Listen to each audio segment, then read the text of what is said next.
Muy buenos días. Les habla Gerardo Otero, profesor de Estudios Internacionales en Simon Fraser University en Vancouver, Canadá. Voy a compartir mi pantalla como un suplemento para mi presentación. Empiezo con mostrarles esa portada de mi último libro que se publicó en 2018 por parte de la University of Texas Press.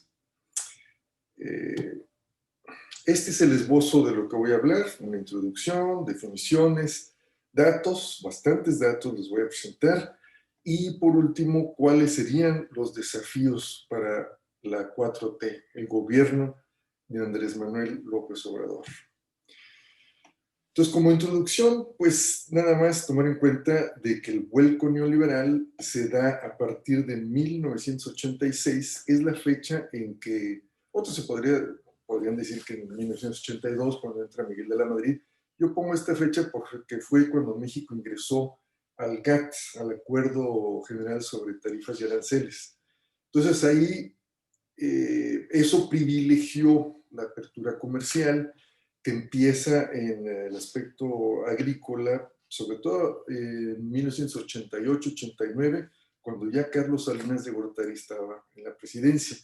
Entonces se transita de la autosuficiencia alimentaria que tenía México en prácticamente todos los productos a la dependencia, al grado de que ahora pues México importa como un 63-64% de sus productos básicos alimentarios.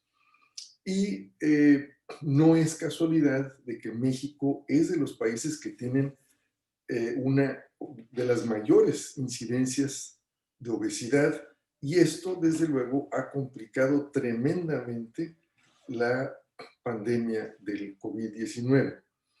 Entonces, la esperanza que tiene México ahorita, sobre todo ya cuando se supere la pandemia, es que el gobierno de la 4T promete recuperar tanto la soberanía alimentaria como la laboral.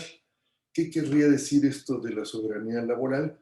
Bueno, resulta que si las comunidades rurales se están desmoronando, pues hay mucha gente que ya no puede subsistir en el campo, se van a buscar trabajo a las ciudades, o muchos de ellos se van a los Estados Unidos o a Canadá. Entonces, soberanía laboral sería cuando un país es capaz de ofrecer trabajos dignos para una gran mayoría de la población. Yo creo que México en este sentido no solo perdió su soberanía alimentaria, sino también su soberanía laboral. Entonces, algunas definiciones básicas. Seguridad alimentaria fue un concepto que empezó a manejarse en 1974. Tengo un artículo por ahí en mi portal sobre la economía política de la seguridad alimentaria. Lo fundamental de este concepto era que estaba tratando de contrarrestar los ímpetus autarquistas que pedían la autosuficiencia alimentaria, y ahora se trataba de cambiar todo el paradigma hacia una seguridad alimentaria que pudiera lograrse con base en el comercio internacional a través de las importaciones, por ejemplo, o inclusive a través de la ayuda humanitaria de los países. Una parte fundamental de por qué se promovía esto era porque los Estados Unidos, como ha sido el caso desde los años 40, pues tenían grandes excedentes que exportar. Entonces había que abrir mercados. Autosuficiencia alimentaria significa que cada país no tiene que importar mucho, y sin embargo esto puede estar basado también en las agroempresas multinacionales o las agroempresas capitalistas residentes en cada país. Soberanía alimentaria tendría un significado bastante peculiar, en el sentido de que esa soberanía alimentaria eh, estaría a cargo del campesinado, quien produciría bajo métodos agroecológicos. Entonces, por soberanía alimentaria aquí creo que podríamos entender que se dé a varias escalas. escala de las unidades familiares campesinas, la de las regiones y la del país en su conjunto. Entonces, la dieta neoliberal, que voy a abundar un poco más en eso enseguida, está basada sobre todo en carnes, o sea, un movimiento hacia la carnificación de la dieta y alimentos densos en calorías. Eh, entonces, bueno, aquí les estoy presumiendo la portada de mi libro anterior del 2014, en donde, por cierto, Gilberto Boites es coautor de un capítulo por ahí, también Francisco Martínez. Entonces aquí pregunto, ¿qué es la dieta neoliberal? Bueno, miren, es la versión globalizada de lo que también se ha llamado la dieta industrial. Surgió, como lo mencioné, en los Estados Unidos en los años 40, densa en calorías y ultraprocesada.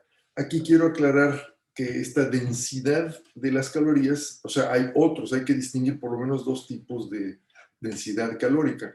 Una sería la de alimentos tipo las nueces, los pistachos, que son densos en energía y en grasas que son benéficas, de hecho, para el cuerpo humano, pero hay las nuevas calorías son las que no van acompañadas de nutrientes.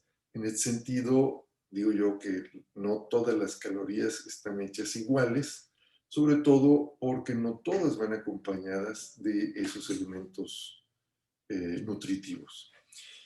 La dieta neoliberal tiene dos componentes generales, los básicos, que serían los principales que componen lo que se llaman los bienes salariales, es decir, en lo que una parte sustancial de los salarios se gasta para alimentarse, para reproducirse, pero también están los bienes de lujo. Podríamos decir que en general las carnes son productos de lujo, aunque las carnes mínimas están diversificadas, por ejemplo, entre los cortes finos y la carne de hamburguesa. Ahora el pollo, diría yo, que es la carne neoliberal, en el sentido de que es pues, la más accesible económicamente. Otros productos de lujo serían, pues, por ejemplo, las frutas y verduras, que se han estado encareciendo. Entonces, no hay ningún prejuicio en particular respecto a qué tan nutritivos o no nutritivos son esta designación de básicos y de lujo. Puede haber básicos muy nutritivos y otros, pues, de plano nocivos para la salud, lo mismo con los de lujo. Entonces, estas designaciones se refieren básicamente al acceso, mayor o menor acceso económico. Y una característica de la dieta neoliberal, todos básicos y de lujo, es que es muy intensa en el uso de energías fósiles. Entonces, consecuencias para quién? Definitivamente para las clases trabajadoras, en particular el aspecto básico o los componentes básicos de esa dieta son las más expuestas a la dieta neoliberal. Para el 2014, resulta que el 58% del consumo calórico consistía en alimentos procesados en la Ciudad de México, mientras que en China era del 30%. El régimen alimentario neoliberal y su dieta, este es, digamos, el marco teórico en el que ubico mi entendimiento de la dieta. Creo que cada régimen alimentario tiene una dieta correspondiente. Yo he propuesto alguna teorización sobre el tercer régimen alimentario. Estos regímenes vienen pues, desde 1870, que empieza a globalizarse la división del trabajo en la producción de alimentos. Y lo que destaco yo del régimen alimentario neoliberal, que empieza en los años 80, es que tiene 4 elementos dinámicos o factores dinámicos, digamos, ¿no? El Estado, las agroempresas multinacionales, la biotecnología como tecnología fundamental, sobre todo para la producción de soya y maíz, y los supermercados como agentes que acaparan y distribuyen esta nueva dieta, ¿no?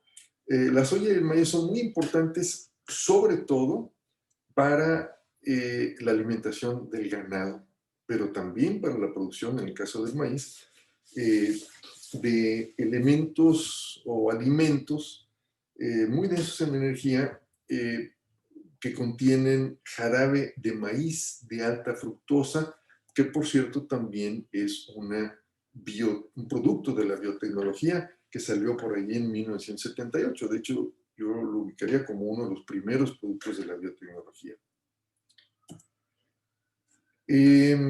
Bueno, pasemos a los datos. Todos los datos los he bajado yo de la FAO y de FRED, que es Federal Reserve on Economic Data.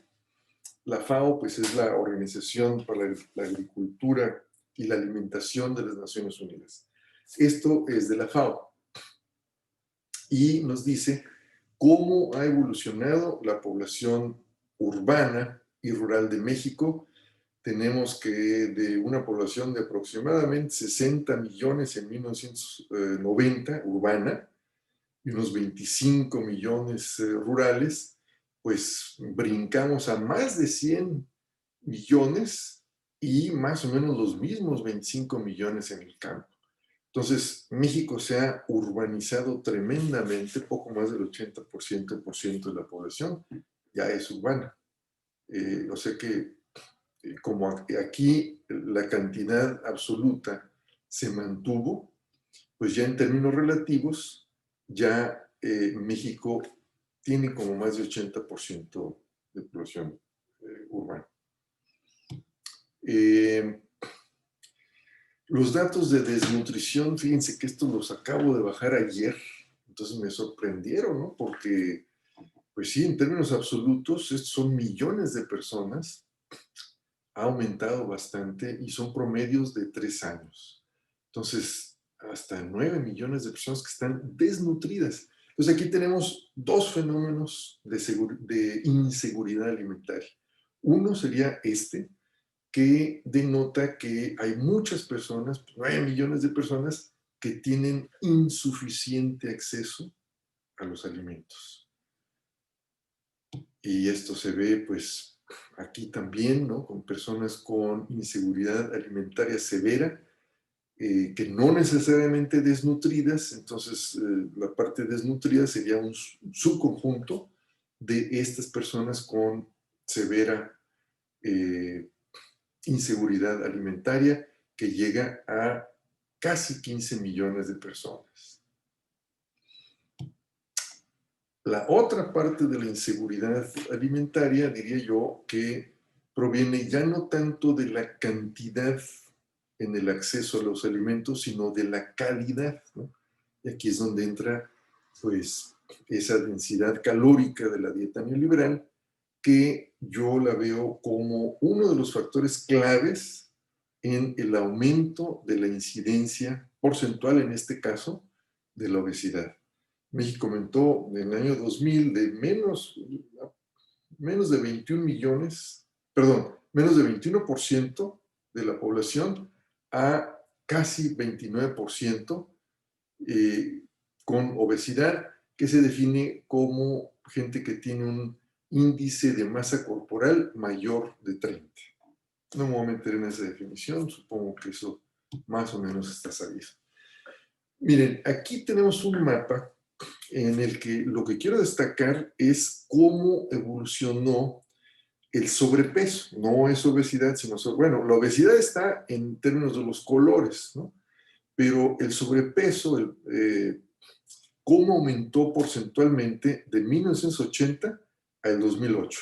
Entonces, lo que quiero destacar son los números amarillos aquí, dentro de los cuadritos amarillos, que México fue el país que tuvo la más alta tasa de crecimiento en el sobrepeso. Bueno, pasamos ahora a datos económicos generales para, en este caso, sobre el Producto Interno Bruto de los tres países del TELECAN, del Tratado de Libre Comercio de América Latina, ahora llamado TEMEC. Entonces, una de las grandes preguntas que se hacían a principios de los 90 es qué va a pasar ahora que se están mezclando dos países desarrollados con uno en desarrollo, por decirlo eufemísticamente, ¿no? Eh, ¿Será que los tres países van a converger hacia arriba, hacia niveles de Estados Unidos? ¿O será que México se va a jalar a Estados Unidos y a Canadá hacia abajo? Pues no, lo que pasó aquí, en términos reales, es que Canadá y Estados Unidos siguieron en una tendencia más o menos convergente, en la que Estados Unidos tiene un poco mayor eh, PIB per cápita que Canadá, y México, pues, México está estancado en el fondo, ¿no? De hecho, aquí, fíjense, si comparamos los datos de 1970 al 94, pues ahí creció más el PIB que después del 94. Entonces, México, en estos términos por lo menos, estaba mejor antes que después del tratado. Ahora, estos son datos muy gruesos, muy promedio, digamos, para toda la población, pero dadas las desigualdades, tenemos que desglosar cómo se divide el PIB. Y aquí lo que tenemos es la porción laboral del PIB. El complemento de esto sería lo que ingresa el capital. Entonces aquí tenemos que, y esto es del Federal Reserve Economic Data, que son los datos oficiales de los Estados Unidos, que no se empezaron a interesar en México hasta 1994. Entonces aquí lo que yo veo muy dramático es que México o los trabajadores mexicanos empezaron obteniendo una porción del PIB más alta que en el resto del periodo. Otra cosa a destacar aquí es que los trabajadores canadienses siempre han detentado una mayor porción del PIB que los estadounidenses. Sin embargo, hay que recordar que pues, en Estados Unidos se produce un poco más. Entonces puede ser que los trabajadores canadienses y americanos ganen alrededor de lo mismo, pero pues en Canadá se tiene un mayor estado benefactor, etcétera, que en ese contexto pues se gana más. Vemos aquí unas pequeñas subidas, y esto es en la época de Clinton, me parece, ¿no? No, eso fue antes. Esta fue la subida en la época de Clinton, y pues la vio también Estados Unidos, inclusive México.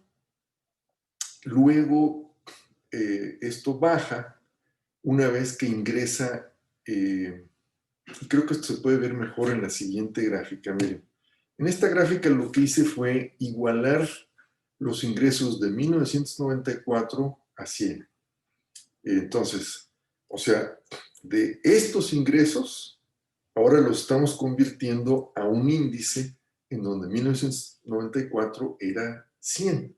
Entonces, lo que vemos aquí es cómo evolucionó el ingreso laboral del PIB o la porción laboral del PIB, y lo que vemos es que en Estados Unidos aumentó, y esto sí es definitivamente en la época de Clinton, y el clímax fue en el 2001, también para México.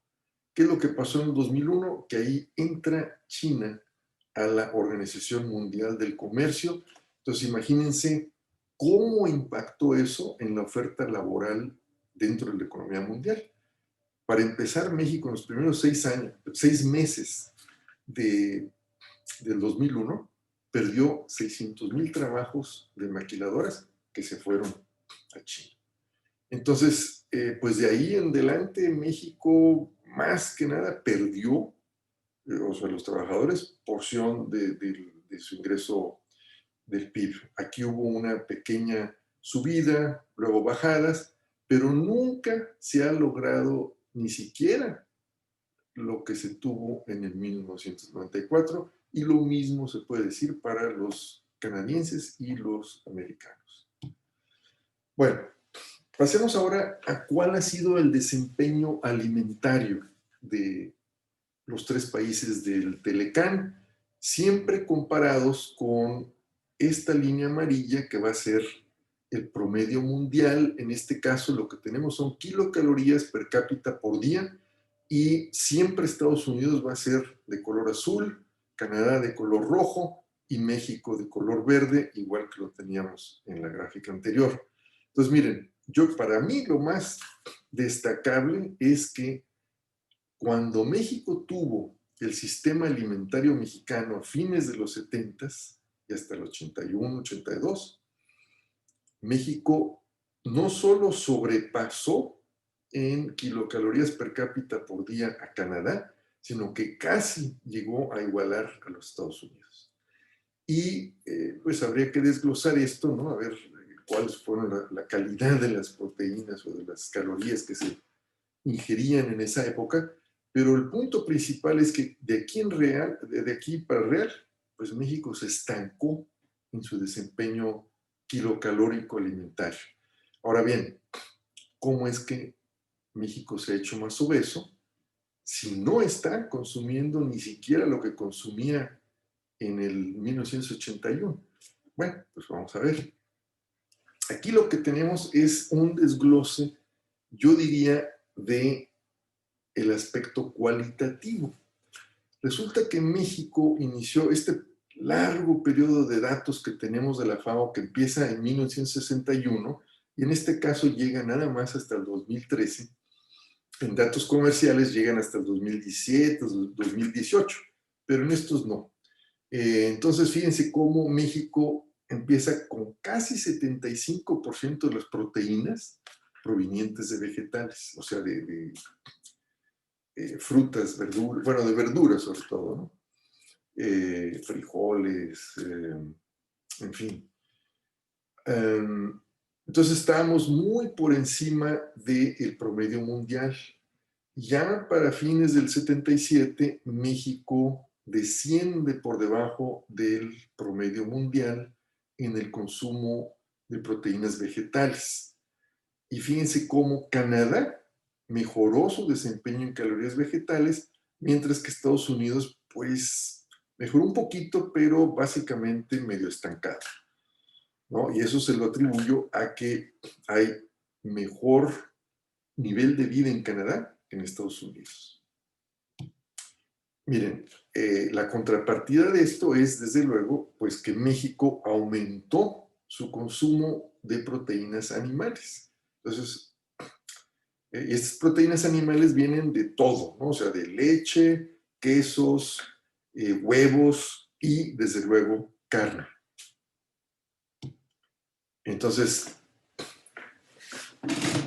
esta gráfica sobre exportación e importación de frutas y verduras de México la pongo como parte de la explicación. No se los puedo explicar en mucho detalle, pero aquí lo que está clarísimo es que México exporta mucho más de lo que importa en frutas y verduras. Entonces, ¿cuál es la consecuencia en términos de precios de esto?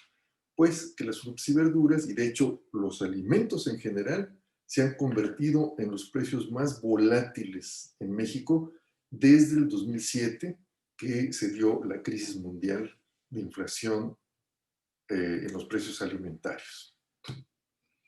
Entonces, en conclusión, tenemos que la región del Telecán se puede considerar como un microcosmo del régimen alimentario neoliberal.